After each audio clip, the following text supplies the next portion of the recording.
Guys आज हमारी video जो है वो मेथड स्टेटमेंट की रिलेटेड है। ठीक है कि मेथड स्टेटमेंट को हम कैसे प्रिपेयर करेंगे और उसमें कौन कौन से इम्पोर्टेंट जो है पॉइंट है। आ, और मेथड स्टेटमेंट असल में होता क्या है। मेथड स्टेटमेंट एक क्यूसी का एक ऐसा डॉक्यूमेंट है जो कि आप लोगों ने कोई भी स्पेसिफिक अगर कोई टास्क एक्टिविटी करनी है तो उसको वो स्टेप बाय स्टेप बताता है। ठीक है कि इसमें किस बंदे की क्या रिस्पॉन्सिबिलिटी है। ठीक है कौन कौन से आपको डॉक्यूमेंट चाहिए, कौन कौन से टूल चाहिए, कौन सा प्रोसीजर आप लोग फॉलो करोगे और कैसे फॉलो करोगे। और उसके साथ साथ इसमें सेफ्टी मेजर भी बताए जाते हैं कि इसके लिए कौन कौन से सेफ्टी मेजर या क्या प्रोसीजर होना चाहिए। ठीक है ये आप लोगों के सामने एक मेथड स्टेटमेंट मैंने खोला हुआ है। ठीक है ये किस चीज़ का मेथड स्टेटमेंट है, ये देखो इधर लिखा हुआ है method statement for installation of LV distribution board. तो ये मेथड स्टेटमेंट जो है वो एलवी डिस्ट्रीब्यूशन बोर्ड जो होता है ना एलवीडीबी उसकी रिलेटेड है। ठीक है मैं दो डिफरेंट प्रोजेक्ट्स की वो दिखा दूंगा आप लोगों को मेथड स्टेटमेंट, तो आप लोगों को इजीली समझ आ जाएगी कि तकरीबन चीज़ें सारी एक जैसी होती है, लेकिन कुछ प्रोजेक्ट में कुछ पॉइंट्स को जो है ना ये लोग एक्सटेंड कर देते हैं। जैसे कि अब लेट्स सपोज कुछ प्रोजेक्ट्स में क्या होगा कि 6 पॉइंट होंगे तो कुछ में 7 8, वो आप लोग देख लोगे अभी आगे जाके। अच्छा ये एक सबमिटल है, मतलब ये इस मेथड स्टेटमेंट को अप्रूव करने के लिए हमने ये एक सबमिटल सबमिट किया है कि हमारा मेथड स्टेटमेंट जो है उसमें क्या क्या है, और ये मेथड स्टेटमेंट जो है अप्रूव कर दे हम क्लाइंट से, ताकि इसी के मुताबिक फिर हम अपने आरएफआई वगैरह जो है वो रेस करते जाए और इसी के मुताबिक हम अपना काम करते जाए। तो ये तो एक सबमिटल है। आगे जाते हैं और मेथड स्टेटमेंट को देखते हैं। जैसे कि ये फ्रंट पेज हो गया। ठीक है ये चीज़ें ये मैंने पीछे आईटीपी की वीडियो में भी सारी बताई थी कि ये क्या होता है। ठीक है उसके अलावा जो है देखो ये मतलब किसने बनाया हुआ है, ये डॉक्यूमेंट फॉर अप्रूवल है। ठीक है नाम प्रिपेयर किसने प्रिपेयर किया है, जॉब टाइटल उसका जॉब टाइटल क्या है, मतलब क्या और क्या कौन सा क्यूसी है। ठीक है सिविल है इलेक्ट्रिकल है या जो भी, और किसने रिव्यू किया है। ठीक है तो कोई आप लोगों का मैनेजर हो सकता है। ये देखो पर्पस ऑफ इशू, तो फॉर अप्रूवल, ये अप्रूवल के लिए हम जो है ये हम ये सारे डॉक्यूमेंट्स उनको प्रोवाइड कर रहे हैं कि हम इस तरीके से एलवी डिस्ट्रीब्यूशन बोर्ड को इंस्टॉल करेंगे। ठीक है अब ये देखो ये क्या है, ये मेथड स्टेटमेंट के इस मेथड स्टेटमेंट के ये टेबल ऑफ कॉन्टैक्ट ये है। ठीक है इसमें 13 चीज़ें जो है इन चीज़ों को हम फॉलो करेंगे इस एलवीडीबी को इंस्टॉल करने के लिए। ठीक है मतलब एक चीज़ को इंस्टॉल करने के लिए हम ये वाला मेथड जो है वो यूज़ करेंगे, और उसमें कौन कौन सी चीज़ें ये सारी अभी देखो। जैसे इसका पर्पस क्या होगा, ठीक है स्कोप ऑफ वर्क क्या है, ठीक है ऑब्जेक्टिव क्या है, लिस्ट ऑफ एक्रोनिमस ये क्या है, रेफरेंस डॉक्यूमेंट एंड स्टैंडर्ड क्या है। ठीक है कंट्रोल ऑफ और lapping activity and work interface with other contractor, quality control during activity, health safety and environmental measurement, list of equipment and tool, material delivery handling and storage, work methodology as build rank और attachment. ठीक है ये देखो ये अब इस वाले method statement में हम ये 13 चीज़ें जो है इनको बता रहे हैं कि हम ये 13 चीज़ों को जो है यूज़ करके इसी के मुताबिक हम अपना काम करेंगे इस प्रोसीजर पे। तो अब जाते हैं पर्पस पे कि पर्पस में क्या लिखा हुआ है। ठीक है अब पर्पस में लिखा है कि ये एमओटी मेथड ऑफ स्टेटमेंट जो है वो हम किस चीज़ के लिए कर रहे हैं, एलवी डिस्ट्रीब्यूशन बोर्ड के लिए। ठीक है ये देखो पूरा लिखा हुआ है कंस्ट्रक्शन प्रोसेस रिक्वायरमेंट। ठीक है अब इसमें क्या दूसरा चीज़ क्या है, scope of work. Scope of work क्या है, this document is a brief statement for the installation of LV distribution board with fulfil the project requirement and commitment of quality health safety environment. ये देखो चार चीज़ें इसमें important है। ठीक है quality health safety and environment. ठीक है उसके बाद objective, the objective is to execute the work. ये वही सारी चीज़ें हैं जो मतलब आप लोग इस एलवी डिस्ट्रीब्यूशन बोर्ड को इंस्टॉल करने के लिए कौन कौन सी चीज़ें या किस तरह से करोगे। तो हम मतलब ये बता रहे हैं उनको कि हम ये वाली चीज़ें इस हिसाब से करेंगे, work and the best quality. ठीक है to ensure maximum safety as established. ठीक है एक्सप्लेन इंस्टॉलेशन प्रोसीजर। ठीक है ऐसा coordinate between electrical and other trade accordingly. देख लिया मतलब ऑब्जेक्टिव में हमारा क्या है कि हम इन 4 ऑब्जेक्टिव को फॉलो करेंगे। ठीक है इस डीबी को इंस्टॉल करने के लिए। अब ये लिस्ट ऑफ एक्रोनिमस ये क्या है, ये रेफरेंस भी कह सकते हो या एब्रीवेशन भी, एब्रीवेशन इसको आप लोग कह सकते हो, ठीक है। मतलब दूसरे मेथड ऑफ स्टेटमेंट में एब्रीवेशन भी इसकी जगह पे आप लोग लिख सकते हो। तो एफ एफ एल क्या है, Q M S, Q Q, C M S T, I T P, C L, Q M P, इधर आप लोग कुछ भी डाल सकते हो। जैसे कि यहाँ पे ये है, तो दूसरे मेथड स्टेट में आप लोगों को दूसरी चीज़ों की एब्रीवेशन मिलेगी, ठीक है। जैसे यहाँ पे क्यू एम एस का coordinate management system, Q Q C coordination quality control, M S T में स्टेटमेंट, आई टी पी क्या है, C L check list, Q P, मतलब ये जो है ये चीज़ें हम इस तरह से लिख के, ये इनके क्या है, एब्रीवेशन है, ठीक है। अच्छा, अब रेफरेंस डॉक्यूमेंट स्टैंडर्ड, ठीक है। तो ये अगर नियम का प्रोजेक्ट है तो इसमें लिखा होगा, देखो नियम स्पेसिफिकेशन सेक्शन, ये वाला हम करेंगे। प्रोजेक्ट कॉन्ट्रैक्टर डॉक्यूमेंट्स क्या है, प्रूफ शॉप लिंक होनी चाहिए, बिल्डिंग कोड, नियम क्वालिटी, ठीक है, एच प्लान होना चाहिए, क्वालिटी मैनेजमेंट सिस्टम रिक्वायरमेंट इसके मुताबिक होना चाहिए, और अप्रूव आईटीपी होना चाहिए, ठीक है। अब इसके अलावा प्रोजेक्ट मैनेजर की क्या स्कोप है, क्या है, द प्रोजेक्ट मैनेजर और all responsible for all project activity, he shall ensure that all activity are time bound, quality bound, safety bound and are in line with the contract requirement, ठीक है। Project manager की क्या scope है, QC manager की क्या scope है, construction manager की क्या स्कोप है, क्यूसी इंस्पेक्टर की क्या स्कोप है, साइट इंजीनियर की क्या है, हेवी इक्विपमेंट ऑपरेटर की क्या स्कोप है, ठीक है। तो इसमें सारा डिफाइन किया गया है, ठीक है। ये देखो फाइव में, 5 नंबर में रेफरेंस डॉक्यूमेंट स्टैंडर्ड, ठीक है। तो इस 5 में ये सारी आ रही है, ठीक है।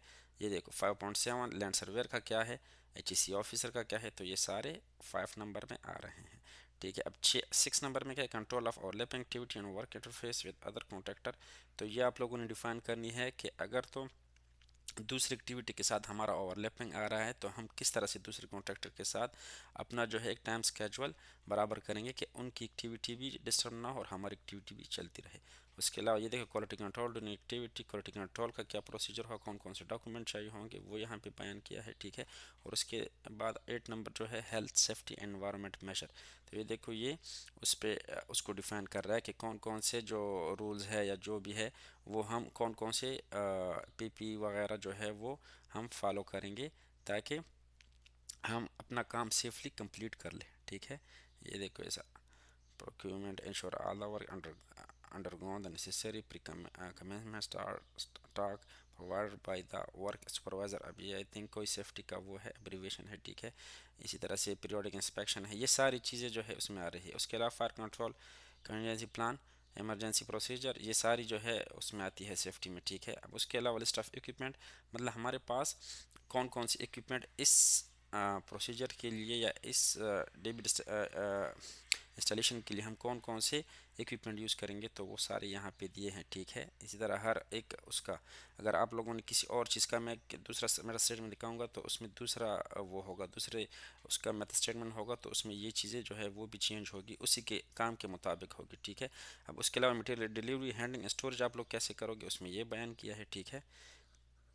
मटेरियल हैंडलिंग कैसे करोगे, अब ये उसी की रिलेटेड होगा, जो चीज़ होगी उसी की रिलेटेड। और स्टोरेज कहाँ पे करोगे ये भी आप स्पेसिफिकेशन को देखोगे कि लेट्स सपोज अब हमारे पास कुछ चीज़ें ऐसी होगी जिसकी स्टोरेज के लिए डिफरेंट टाइप्स ऑफ एनवायरनमेंट चाहिए या डिफरेंट टाइप ऑफ स्टोरेज जो है वो प्रिकॉशंस है, तो वो आप लोगों को फॉलो करें। जैसे कि अब लेट्स सपोज अब हमारे पास बैटरी है, तो बैटरी को हम सन अंडर सन नहीं रख सकते हैं, सीधा उसमें सूरज की रोशनी में नहीं रख सकते हैं, तो उसके प्रिकॉशन यहाँ पे लिखने पड़ेंगे कि हम उसको स्टोर कैसे करेंगे।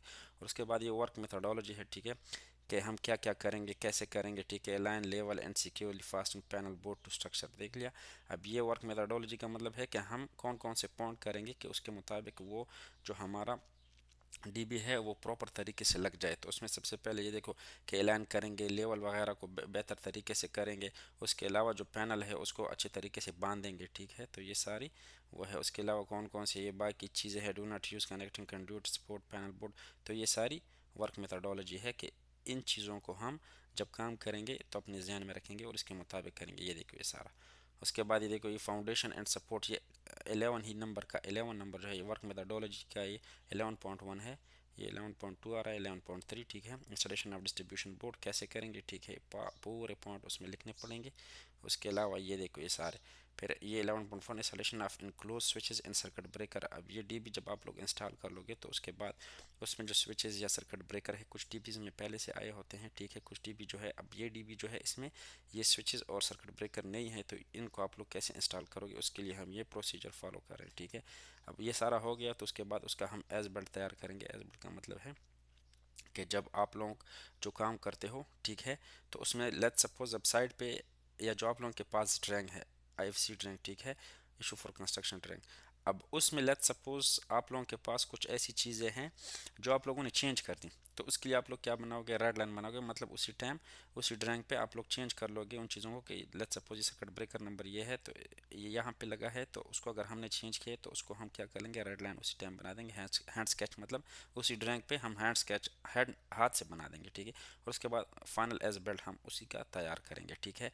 तो उसके बाद क्या है 13 नंबर में अटैचमेंट, अटैचमेंट में क्या आ रहा है, वर्क असेसमेंट, ये सेफ्टी रिलेटेड है, तो इसको भी इसी के साथ अटैच करेंगे, ठीक है। अब ये क्या है, ये पूरा एक मेथड ऑफ स्टेटमेंट था, लेकिन ये किस चीज़ के लिए था, ये हमने सबमिट किया था कि हमें इसका अप्रूवल मिल जाए कि हम अपनी जो डीबी है वो इस मेथड स्टेटमेंट की तरतीब से या इन चीज़ों को फॉलो करते हुए हम अपनी जो डीबी है वो इंस्टॉल करेंगे, ठीक है। अब एक दूसरा मेथड स्टेटमेंट मैं आप लोगों को दिखाता हूँ कि वो किस तरह से है, ठीक है, उसमें भी सेम चीज़ें हैं या उसमें चेंजेस हैं। देखो ये दूसरा मेथड स्टेटमेंट है, ठीक है, ये किस चीज़ का, installation of cable tray and cable ladder, ठीक है। तो ये मेथड स्टेटमेंट जो है ये किस चीज़ की रिलेटेड है, ये केबल ट्रे की रिलेटेड है, केबल लेडर या केबल ट्रे जो हम लगाते हैं उसके रिलेटेड है। अच्छा ये देखो मेथड स्टेटमेंट लिखा हुआ है, उसके बाद MOS वन नंबर है, ठीक है, वन नंबर मतलब हमारे पास जितनी एक्टिविटी होगी सब लिए अलग अलग मेथड स्टेटमेंट होंगे, तो इसलिए यहाँ पे वन नंबर मतलब पहला नंबर हमारे पास केबल ट्रे का है, दो दूसरा हो सकता है कंड्यूट का हो, तीसरा हो सकता है ट्रांसफार्मर, चौथा हो सकता है RMU का हो, तो इसलिए ये नंबर वन है, ठीक है। अब ये रिवीजन नंबर 00 कब ये हुआ है, ये डेट है, ठीक है। उसके अलावा ये देखो वही प्रोजेक्ट रेफरेंस नंबर, ये प्रोजेक्ट का रेफरेंस नंबर क्या है, टाइटल नंबर क्या है, कॉन्टैक्ट नंबर क्या है, ये PTS वगैरह कुछ भी हो सकता है, ठीक है, या PQP वगैरह कुछ भी हो सकता है, ठीक है। तो ये डॉक्यूमेंट डिटेल है, देखो रेफरेंस नंबर क्या है, MOSELE वन नंबर है, title installation of cable tray and cable ladder, ठीक है। केबल ट्रे और केबल लीडर के लिए है, डिसिप्लिन इलेक्ट्रिकल का है, अगर सिविल का अगर होगा सिविल लिखेंगे, ठीक है, मैकेनिकल मैकेनिकल लिखेंगे, ट्रेड क्या है, केबल मैनेजमेंट सिस्टम है, ठीक है, वर्जन 0.00, इशू डेट ये इशू हुआ है इस तारीख को, ठीक है। और दूसरा जो मिनिस्टर में मैं दिखाया था वो आप लोगों को सबमिट के साथ दिखाया था कि हमने वो सबमिट किया है अप्रूवल के लिए, लेकिन ये ऑलरेडी इशू हुआ है, ठीक है। अब ये वही है, ठीक है, प्रिपेयर बाई किसने प्रिपेयर किया है, कौन सा QC है, ठीक है, उसका क्या नाम है, ठीक है, और उसका डिजिग्नेशन क्या है, उसके बाद रिव्यू रिव्यू किसने किया है, उसका नाम, डिजिग्नेशन वगैरह और उसका साइन, ठीक है। अब ये देखो टेबल ऑफ कंटेंट, उधर कितने थे, उधर कुछ 12-13 थे, इसमें क्या है, इसमें 6 है, ठीक है। पर पर्सन स्कोप है, डिफिनीशन एब्रीविएशन है, ठीक है, रेफरेंस है, रिस्पॉन्सिबिलिटी है, टूल एंड इक्विपमेंट है, प्रोसीजर है। जैसे मैंने आप लोगों को स्टार्ट में बताया कि ये चेंज हो सकते हैं, वो डिपेंड करता है, ठीक है, प्रोजेक्ट पे। तो ये देखो अब उधर हमने 13 चीज़ों को जो है डिफाइन किया था, लेकिन इधर सिर्फ 6 ही है। आगे आगे चलते हैं और देखते हैं इन 6 को, ठीक है, कि ये 6 को पूरी तरतीब से देखते हैं कि ये असल में है क्या। अब देखो पर्पस स्कोप, ये जो मेरा स्टेटमेंट है इसका पर्पस क्या है, ठीक है, और हमारा स्कोप क्या है, the purpose and scope of this procedure is to define the sequence of activity for installation of cable train cable involve on installation and testing, ठीक हो गया। तो ये पर्पस है इस मेथड स्टेटमेंट का कि ये हम किस चीज़ के लिए कर रहे हैं, तो इसका पर्पस क्या है, केबल ट्रे और केबल लेडर को हम इंस्टॉल कैसे करेंगे, उसमें पूरी एक्टिविटी। अब दूसरा देखो डिफिनीशन एब्रीवेशन, ठीक है, तो एब्रीवेशन कौन कौन से, वो जैसे मैंने पहले भी आप लोगों को मतलब स्टेटमेंट में देखा है कि एब्रीवेशन आप लोग कुछ भी डाल सकते हो, डिफरेंट एब्रीवेशन लो, जैसे कि ITP QA RFI NCR PQP HEC। अब उस वाले में आप लोगों को ये वाली नहीं मिलेगी, वो डिफरेंट थी, ठीक है, जैसे RFI उधर नहीं था, रिक्वेस्ट फॉर इंफॉर्मेशन। अच्छा इन सब चीज़ों पे मैं अलग अलग सी वीडियो बनाऊंगा, ठीक है, RFI NCR PQP HEC जितनी चीज़ें हैं MOS, तो वो देखेंगे आगे, लेकिन अभी हम मेथड स्टेटमेंट को देखते हैं। अच्छा इसके बाद तीसरा रेफरेंस क्या है, रेफरेंसेस प्रोजेक्ट क्वालिटी प्लान, ठीक है, इंस्पेक्शन एंड टेस्ट प्लान, ठीक है, ITP quality control procedure for identification and traceability, ठीक है, traceability checklist, approve cable tray, ये जो है स्टैंडर्ड है, ठीक है। तो ये रेफरेंसेस है, मतलब इन चीज़ों को हम फॉलो करते हुए इसको हमने, इन चीज़ों को इसमें जो हमने डिफाइन की है वो सारी चीज़ें इसके मुताबिक करनी है, ठीक है। अब रिस्पॉन्सिबिलिटी क्या है, देखो प्रोजेक्ट मैनेजर की क्या रिस्पॉन्सिबिलिटी, साइड मैनेजर की क्या रिस्पॉन्सिबिलिटी, किसी मैनेजर की क्या रिस्पॉन्सिबिलिटी, फॉरमैन की क्या रिस्पॉन्सिबिलिटी और सेफ्टी ऑफिसर की क्या रिस्पॉन्सिबिलिटी है, ठीक है, ये आ गई। उसके बाद देखो 5 नंबर टूल एंड इक्विपमेंट, हम इसमें कौन कौन से टूल्स इस्तेमाल करें, इलेक्ट्रिकल ग्राइंडर है, इलेक्ट्रिकल ड्रिल है और हैंड टूल्स है, ठीक है, तो ये हम यूज़ करें। प्रोसीजर क्या है इसका, देखो इंस्टॉलेशन कैसे करेंगे, ensure that trail leader and accessory as per approved BOQ and rank for use, verify cable access, route hang for support location, ये अब ये सारे प्रोसीजर को हम क्या करेंगे इन सब चीज़ों को हम फॉलो करते हुए इस केबल ट्रे को इंस्टॉल करेंगे। ये देखो इसमें ये पॉइंट देखा, not more than 30-40 for power and 40-50% for instrumentation cable filling cable tray. कह रहा है कि 30-40% से ऊपर पावर के लिए और 40 से 50 से ज़्यादा परसेंट से ज़्यादा जो है इस केबल ट्रे को लेटर को हम क्या करेंगे, इसको फिल नहीं करेंगे, मतलब इसमें ज़्यादा इतनी ज़्यादा केबलें नहीं डालेंगे, 40-50% से ज़्यादा नहीं डालें। 30-40 से इसके लिए पावर के लिए और 40-50% से ज़्यादा इंस्ट्रूमेंटेशन केबल के लिए इससे ज़्यादा फिल नहीं करेंगे इसके बटरे को। ठीक ठीक है, लेट बी इंश्योर्ड। ठीक है, तो ये देखो उसके बाद कौन कौन से इसमें टेस्ट होंगे। ठीक है, लोड टेस्ट और कंटिन्यूटी टेस्ट, तो ये सारी चीज़ें हम मैथ स्टेटमेंट में ये सारी चीज़ें हम क्या करते हैं, फॉलो करते हैं। तो जैसे मैंने स्टार्ट में आप लोगों को बताया, मैथ स्टेटमेंट एक ऐसा वो है, टूल्स है, डॉक्यूमेंट्स है, ठीक है, जिसमें हम किसी भी एक्टिविटी के लिए हम अलग अलग बनाएंगे और उसमें जो हम डिफाइन करेंगे चीज़ें, उन्हीं चीज़ों को फॉलो करते हुए, ठीक है, जिसमें हर एक बंदे की रिस्पॉन्सिबिलिटी आती है। ठीक है, उसके बाद प्रोसीजर सब कुछ आता है इसमें, और इसी को हम डिफाइन करते हैं, पहले अप्रूव लेते हैं। इसका अप्रूव होने के बाद हम क्या करते हैं, इसी चीज़ को जो है साइड पे इम्प्लीमेंट करते हैं। ठीक है, ओके, थैंक यू।